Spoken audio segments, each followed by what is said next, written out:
السلام عليكم ورحمة الله وبركاته، حفظكم الله. أسأل الله سبحانه وتعالى أن تكونوا بخير. يقول أحد الأحباب قال: ذهبت إلى جدتي لأنام عندها، فقال لما جينا نريد ننام قالت لي: يا وليدي عتب لي شوية قبل ما ننام. قلت له: يلا يا حبابة بس خلينا نشطح. قال: أنا حطيت راسي على المخدة وقلت: لا تطلع الراس العلو تفطن عليك الدار.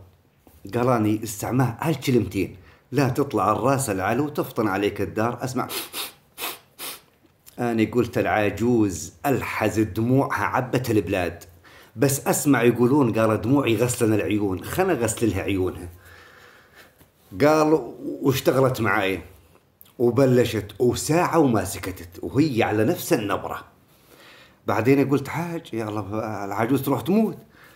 يا حبابي يا جدي اذكر يا الله، وهاي حال الدنيا، اليوم مع بعضنا باكر نفارق.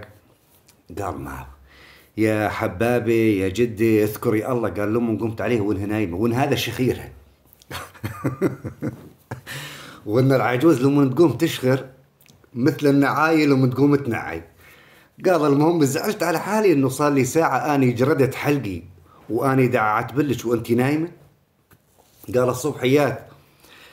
قلت له: يا حبابه والله يا زين تفوتين بيت عزا وتاخذي لك غفوه، قال لي: نشيل النساوين كلها على المشفى. قالت: والهاي شيبتي ليش؟ قلت لها: يا حبابه انت قلتي لي عتبلي الاستعمال سولف كلمتين وانك نايمه وشخيرك شخيره دعت نعي.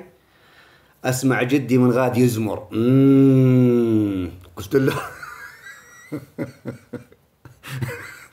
قلت له: ليش بك يا جدي؟ قال: يا ولا اول ما خذيت حبابتك.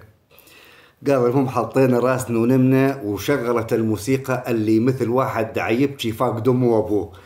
انا قلت الحرمه هذه جابرينها علي، يا ول الها هوا عند حدي، يا ول كذا. قال: اني الليل كله ابكي على حالي وهي طلعت الشمس وهي تنشق.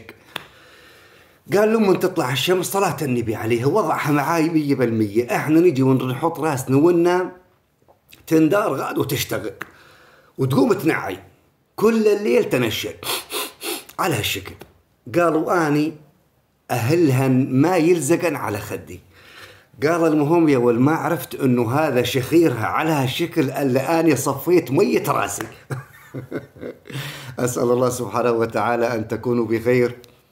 هاي قصة ذكر ليها احد الاحباب، حبينا نسمعكم معها نطلع من الجو القصص اللي احنا بهن. نسأل الله سبحانه وتعالى انكم تكونون بخير، ان يحفظ لنا ديننا واعراضنا، وان تكونوا من احبابه واصفيائه. السلام عليكم ورحمة الله وبركاته.